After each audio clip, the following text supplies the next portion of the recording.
ହଉ ହଉ ଭାଇ ସେତିକି ଥାଉ ଆଉ ସବୁ କଥା ପରେ ଗପିବ। ହଉ ତାହେଲେ ଭଉଣୀ ମୁଁ ଏଥର ଆସୁଛି। ହଁ ଭାଇ ଟିକେ ଦେଖିକି ଯିବ, ଏ ସମୟରେ ସେ ଗାଁ ପଛ ରାସ୍ତାଟା ଜମା ଭଲ ରାସ୍ତା ନୁହେଁ, ଟିକେ ଦେଖିକି ଯିବ। ଏ ସମୟରେ ଭଲ ନୁହଁ ମାନେ? ଭାଇ ଏ ରାତି ସମୟରେ ସେ ରାସ୍ତାରେ ଭାରି ଜନ୍ତୁ ଜୁନ୍ତା ବାହାରନ୍ତି। ଓହୋ ଜନ୍ତୁ ଜୁତା, ମୁଁ ଭାବିଲି ତୁ ମତେ ଭୂତ କି ଡାହାଣୀ କଥା କହିକି ଡରେଇବୁ। ହଉ ଛାଡ, ତୁ ବ୍ୟସ୍ତ ହନି, ମୁଁ ଆସୁଛି।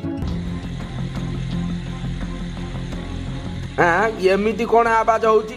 ନା ମୁଁ ଯାହା ଭାବୁଛି ଇଏ ସିଏ ନୁହଁ ନା। ଏ ଭାଇ ମତେ ଟୋପେ ପାଣି ଦିଅ, ଭାରି ଶୋଷ। ଏମିତି କିଏ ଡାକିଲା ପୁଣି ଅନ୍ଧାରରେ? କିଏ? ଏ ଭାଇ ପାଣି ଦିଅ। ଆରେ କିଏ ମତେ ଡାକୁଛ? ହଉ ଏଠିକି ଆସ, ପାଣି ଦେବି, ଆସ ଆସ। ପାଣି ଦବୁ? ଆଜି ମୁଁ ତୋର ରକ୍ତ ପିଇ ମୋର ଶୋଷ ମେଣ୍ଟେଇବି। ଆରେ ଓ କପା କକା, 2 ପ୍ୟାକେଟ ଅଟା ଦେଲ। 2 ପ୍ୟାକେଟ? ଏତେ କଣ ହବ କିରେ? ହବ ଆଉ କଣ, କାଲି ମାମୁଁ ଆସିଥିଲେ ସବୁ ଯାକ ଅଟା ଖାଇ ପଳେଇଲେ, ଆଉ ପୁଣି ଆଜି ଆସିବେ, ସେଇ ପାଇଁ ନଉଛି ଆଉ। ଆରେ ବାବା, ସେ ତୋର ମାମୁଁ ନା ମାମୁଁ ରୂପରେ ରାକ୍ଷସ ଟାକିରେ ଗୋଟେ ଦିନରେ ସବୁ ଅଟା ଖାଇଗଲା। ଓହୋ କକା, ପଇସା ଆମର, ମାମୁଁ ଆମର, ତମେ ଏତେ କଥା କହିବ କିଏ? ଆରେ ସତ୍ୟା ସତ୍ୟା ତୁ ଏଇଠି? ଜାଣିଛୁ କାଲି ରାତିରେ ତୋ ମାମୁଁ ଏଠୁ ଗଲା ପରେ ସେ ପଛ ରାସ୍ତାରେ କୁଆଡେ ଗାୟବ ହେଇଯାଇଛନ୍ତି ରେ। ଚାଲ ଜଲ୍ଦି ଚାଲ, ଏଇଠି ଯାହା କରୁଛ କର, ମୋ ଭାଇ କି ଖୋଜିକି ମୋ ପାଖକୁ ଆଣ। ଓହୋ ଏମିତି ଛାନିଆ ହେଲେ କଣ ହବ? ତମେ ଜମା ବ୍ୟସ୍ତ ହୁଅ ନା, ମୁଁ ଯାଇ ମୁଖିଆକୁ କହି କଣ ଗୋଟେ କରୁଛି। ରୁହ, ମୁଁ ଜାଣିଛି ମୋ ଭାଇ କି ସେ ଗାଁ ପଛର କୋଉ ଭୂତ ପିଶାଚ ନେଇ ଯାଇଛନ୍ତି। ତମେ ଜଲ୍ଦି ଯାଅ, ଯେମିତି ହେଲେ ବି ମୋ ଭାଇ କି ଆଣ, ଯାଅ। ମୁଖିଆ ଆଜ୍ଞା, ଆମର ଗୋଟେ ବହୁତ ବଡ ଅସୁବିଧାଟେ ହେଇଯାଇଛି ଆଜ୍ଞା। ଏ ବୀର, ତୋରେ ଖରା ବେଳଟାରେ କି ଅସୁବିଧା ହେଲା କିରେ?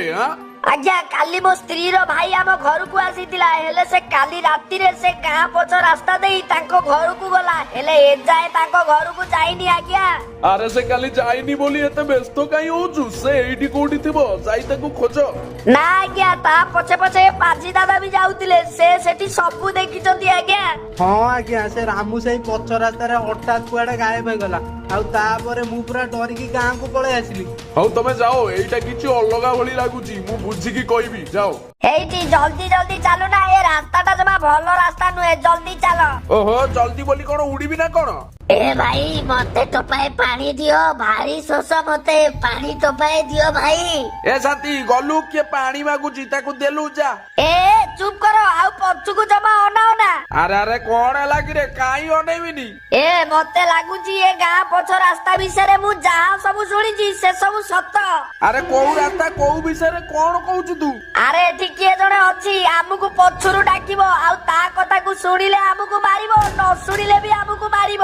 ଏ ଭଗବାନ, ତାମାନେ ଏବେ ଆମେ ମରିବାରେ ସାଥୀ, ଦୌଡରେ ସାଥୀ, ଦୌଡୁ। ଆରେ କିଏ ଏମିତି ଦୌଡିକି ଆସୁଛି? ଆରେ ତମେ 2 ଜଣ କଣ ହେଇଛି କିରେ? ମୁଖିଆ ଆଜ୍ଞା, ଏବେ ଆମେ ସେ ଗାଁ ପଛ ରାସ୍ତା ଦେଇ ଆସୁଥିଲୁ, ସେଠି ହଠାତ୍ କିଏ ଆମକୁ ବିକଟାଳ ଶବ୍ଦରେ ଡାକିଲା, ଆଉ ତାପରେ ଆମେ ବହୁ କଷ୍ଟେ ମଷ୍ଟେ ବଞ୍ଚିକି ଏଠିକି ଆସିଛୁ ଆଜ୍ଞା, ବଞ୍ଚାନ୍ତୁ ଆମକୁ। ନା, ମତେ ଏବେ ହିଁ ଗୁଣିଆଙ୍କ ପାଖକୁ ଯାଇ ସେ ରାସ୍ତାରେ ଥିବା ସବୁ ଅସୁବିଧାକୁ ସମାଧାନ କରିବାକୁ ପଡିବ।